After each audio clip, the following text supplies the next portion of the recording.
अस्सलामुअलैकुम नाजरीन इकराम, रोशनी light channel की तरफ से आप सबको खुशामदीद। नाजरीन इकराम, मेरी आज की वीडियो हस्बे वादा मोहम्मद फादिल और सुल्तानी के सीज़न 3 की पहली किस्त के बारे में है। आज की इस वीडियो में इस किस्त का मुकम्मल रिव्यू होगा और इस एपिसोड में जो वाक़यात दिखाए गए हैं उनकी तारीख़ी हकीकत मैं रिव्यू के साथ साथ आप लोगों के सामने पेश करती रहूँगी। इसके अलावा अगली किस्त के ट्रेलर्स पर भी तबसरा होगा। तो आइए चलते हैं आज की वीडियो की तरफ। सबसे पहले मैं आऊंगी इस तरफ कि इस एपिसोड में बलगरात के मुहासिरे की शिकस्त और ज़ैगनोस पाशा का जिक्र भी आ गया, लेकिन ज़ैगनोस पाशा एपिसोड में नजर नहीं आए। तो हो सकता है कि ज़ैगनोस पाशा को जलावतन कर दिया गया हो। और सुल्तान फातेह को बलगरात में होने वाली शिकस्त की मुख्तसर सी तारीख ये है कि ज़ैगनोस पाशा और उस्मानी लश्कर बलगरात की मुहिम पर निकले, और अगरचे उस्मानी फौज ने पूरे सर्बिया के इलाकों को फतह कर लिया था, लेकिन वो बलगरात शहर पर कब्जा ना कर सके, क्योंकि शहर का दिफा यानूश होनियादी की क़यादत में हंगरी की फौज और सलीबी लश्करों के हाथ में था, जिसकी वजह से उस्मानी लश्कर को भारी नुकसान पहुंचा और बिला आखिर मुहासरा ख़त्म करना पड़ा। इस नाकामी का सबसे बड़ा जिम्मेदार ज़ैगनोस पाशा को ठहराया गया, जिसके बाद उन्हें वज़ीर आज़म के ओहदे से हटा दिया गया और उनकी बेटी को भी सुल्तान के हरम से निकाल दिया गया और दोनों को बलक्सर के इलाके में जलावतन कर दिया गया। बलक्सर में ज़ैगनोस पाशा ने क़याम किया, वहाँ वक्फ कायम किए, मसाजिद, मदरसे और हमाम तामीर करवाए और शहर की शक्ल सूरत ही बदल डाली।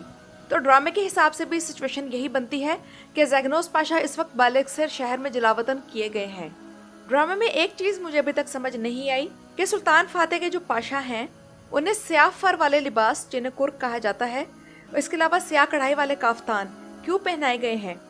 उस्मानी रियासत में ये रंग नहुसत की अलामत समझा जाता था और एक बुरा तासुर छोड़ता था, बल्कि हकीकत तो ये है कि स्याह खिलत तो वो लिबास था जो सलातीन किसी को भी सजाए मौत देने से पहले पहनाते थे। तो समझ से बाहर है कि पाशाओं के लिए ये लिबास किसने डिज़ाइन किए हैं।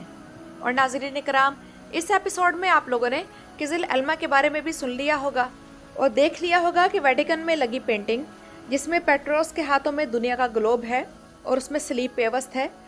तो इसका मतलब यह है कि तमाम दुनिया पर सलीब का कब्जा होगा और इसी के लिए वेटिकन कोशिश कर रहा है। तो क्या आप लोगों ने नोट किया कि सुल्तान फातेह ने वैसा ही ग्लोब अपने दीवान की छत पर किज़िल अल्मा के तौर पर लटका रखा है। हो सकता है कि ऐसा ग्लोब लटकाने से सुल्तान फातेह ये चाहते हों कि पूरी दुनिया को तस्खीर करने का ख्वाब कभी भी उनकी नज़रों से फरामोश ना हो। इसके अलावा आप लोगों में से किस किस ने नोट किया है कि इस्लाम बोल के जो भी सीन्स दिखाए गए हैं उनकी लुक वही लग रही है जो इदरने महल की थी। यहाँ तक कि सुल्तान का दरबार और तख्त भी उसी दीवान की तरह है जो इदरने के महल में दिखाया जाता था। हालांकि होना यह चाहिए था कि जब सीज़न शुरू किया जाता तो वही दीवान होता जो कॉन्स्टेंटिनिया का पिछले सीज़न में था, जिसमें पहले कॉन्स्टेंटिनोस का तख्त था। लेकिन शायद इसकी लॉजिक यही हो सकती है कि सुल्तान फातेह ने जो नया महल इस्लाम बोल में बनवाया है तो वो उन्होंने इदरने महल की तर्ज पर ही तामीर करवाया है, लेकिन हरम के कमरे और बाग बताएंगे कि ये महल नया है या पुराना। और वैसे भी अभी तक हमें ये महल बाहर से नहीं दिखाया गया। जब बाहर से महल की लुक दिखाई जाएगी तभी सूरत हाल वाज़ेह होगी। चलते हैं नाज़रीन इकराम गुलशाह खातून की तरफ। तो कितनी अजीब सी बात है कि तख्त का सुल्तान अभी ज़िंदा है, लेकिन एक तरफ गुलशाह खातून अपनी चालें चल रही है और दूसरी तरफ यनीचरी के दरमियान भी इस बात पर बहस शुरू हो गई है कि तख्त का मालिक कौन होगा। यानी कि सारा ताकत का खेल है। और बेशक गुलशाह एक माँ है और अपने बच्चे को तरक्की करता देखना हर औरत की ख्वाहिश होती है, लेकिन किसी दूसरे बच्चे को नाकाम साबित करने की कोशिश करके अपने बच्चे को कामयाब करवाना कहाँ का इंसाफ है, चाहे वो इसका सौतेला बेटा ही क्यों ना हो। इसका मतलब यह है कि तारीख अपने आप को दोहरा रही है। यानी कि याद करें कि जिस तरह सीज़न 1 में सुल्तान मुराद ने हलीमा से शादी के बाद हलीमा की चालों की वजह से सुल्तान फातेह की वालदा हुमा खातून को तकरीबन भुला ही दिया था और उसे बुरसा भेज दिया था, तो बहार खातून की भी इस वक्त वही हैसियत है जो सुल्तान महमद की माँ हुमा खातून की थी। दूसरी तरफ गुलशाह खातून के जीन्स जो उसे अपने वालदैन की तरफ से विरासत में मिले हैं, तो उसे वैसी ही हरकतें करने पर उकसा रहे हैं जो उसके वालदैन सल्तनत उस्मानिया के खिलाफ कर रहे हैं। और इन चालबाजियों में करमान के सुल्तान से ज़्यादा गुलशाह की माँ ज़्यादा तेज़ है। और मुस्तफ़ा की पैदाइश से लेकर अब तक गुलशाह खातून को यही धुन है कि मुस्तफ़ा को किसी तरह तख्त मिल जाए। और अगले किस्त के ट्रेलर में गुलशाह खातून के अल्फाज सुनकर शायद हम में से किसी को भी हैरानी नहीं होगी कि जब वो कहती है कि अगर बायज़ीद लड़खड़ाता है तो मुस्तफ़ा अरूज पाएगा, यानी कि अब गुलशाह की प्लानिंग शुरू होने वाली है और ये दोनों भाइयों के दरमियान लड़ाई की वजह बनेगी। और शायद ये गुलशाह ही की कोई प्लानिंग होगी जिसकी वजह से सुल्तान ने बहार खातून और शहजादा बायजीद को कौस्तंतीनिया से अमासिया भिजवा दिया। और ये मैं ड्रामे की कहानी के हवाले से कह रही हूँ, तारीख के हवाले से नहीं। और इसके साथ ही अगर मैं नई बहार खातून की बात करूँ तो मौजूदा बहार खातून से ज़्यादा पिछली बहार खातून ज़्यादा खूबसूरत थी और उसकी अदाकारी भी ज़्यादा अच्छी थी, जिसका नाम एसला उम्मीद था। लेकिन शायद वो एजेड बहार खातून का किरदार नहीं अदा करना चाहती थी, या पता नहीं क्या वजह थी जिसकी वजह से वो ड्रामा छोड़कर चली गई। लेकिन ये अब की वाली बहार खातून के चेहरे के फीचर्स बहुत ज़्यादा शार्प हैं और इसकी आंखों का नीला कलर भी बहुत तेज़ है। मैं कोई बॉडी शेमिंग या फेस शेमिंग नहीं करना चाहती, लेकिन आप लोग मेरे इस बात से इत्तेफाक करेंगे कि इसकी आंखों का ब्लू कलर बहुत शॉकिंग सा है। इसके अलावा अभी उसे इस किरदार में एडजस्ट होने में थोड़ा टाइम लगेगा, तो इसीलिए हमें इस अदाकारा को मौका देना चाहिए। इसके बाद आऊँगी दैली लुत्फ़ी की तरफ।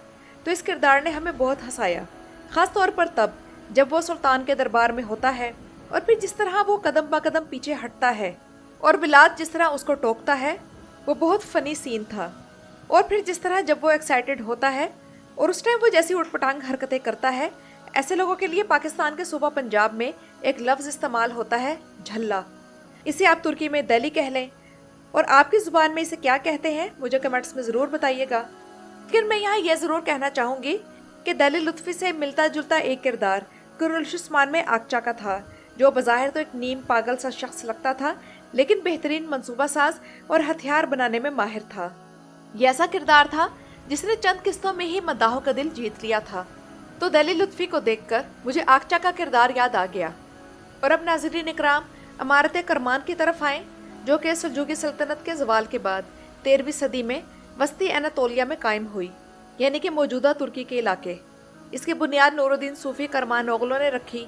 और शुरू में करमान ओगलों ने उस्मानियों को एक उभरती ताकत के तौर पर कबूल ना किया और बार बार इनसे टक्कर लेते रहे।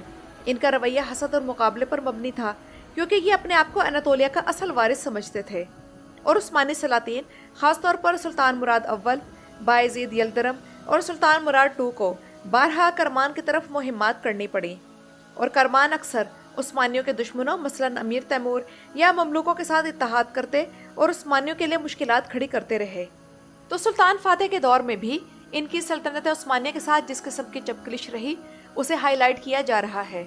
लेकिन एक बात पर मुझे हैरानी हुई कि जिस तरह के हमारा अंदाज़ा था कि विलाद को इस सीज़न के शुरू से ही सुल्तान फातेह के दुश्मन के तौर पर दिखाया जाएगा, तो ऐसा नहीं हुआ। इसका मतलब यह है कि राइटर्स ये चाहते हैं कि इस सीरीज़ के मद्दाहों को वो तमाम सूरत हाल दिखाई जाए जिसकी वजह से विलाद सुल्तान फातेह का दुश्मन बना था। तो नाज़रीन इकराम, ये तो थी मेरी आज की वीडियो। अपनी राय का इजहार कमेंट्स में ज़रूर कीजिएगा। मेरी वीडियो देखने का शुक्रिया।